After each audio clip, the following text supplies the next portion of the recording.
ఓం నారాయణ ఆది నారాయణ. ఈయన పేరు అవధూత దుర్గయ్య స్వామి. ఈయన ర్యాలీ అనే గ్రామంలో ఉంటారు. ఈయన చిన్నప్పటి నుండి అనేక మహిమలు చేశారని, ఈయన కరెంటు సప్లై ఉండగా ట్రాన్స్ఫార్మర్ ఎక్కి అక్కడ నుండి షాక్ కొట్టి నల్లగా మాడి ఒకసారి పడిపోయారని, అలాగే ఆ రోజు కూడా ఆయనకి ఏమీ కాలేదు.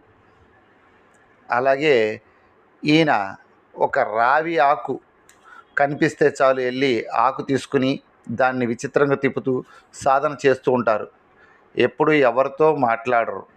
ఈ రావి ఆకు తిప్పేటప్పుడు సరిగా గమనిస్తే ఓంకారం కూడా వినిపిస్తూ ఉంటుంది, విచిత్రమైన శబ్దం కూడా వస్తుంది. అలాగే ఈయన మన ఆలోచనలో ఎప్పుడూ ఉండరు. ఏదో పరధ్యానంగా ఆయన ఆకులు తిప్పుతూ కూర్చుని ఉంటారు. ఈయన దగ్గరికి వచ్చిన వాళ్ళకి ఎన్నో మహిమలు జరిగాయని, ఎన్నో లీలలు జరిగాయని చెబుతూ ఉంటారు. ఆయనకి భక్తులే ఒక నివాసాన్ని ఏర్పరిచారు. కాబట్టి ఆయన ఎప్పుడు ఎవరిని ఏమి అడగరు, ఏమి ఆశించరు. ఆయనకి డబ్బులంటే ఏమిటో కూడా తెలియదు. ఆయన ఎప్పుడూ ఇట్లా రావి ఆకుతో సాధన చేస్తూ ఉంటారు. ఓం నారాయణ ఆది నారాయణ.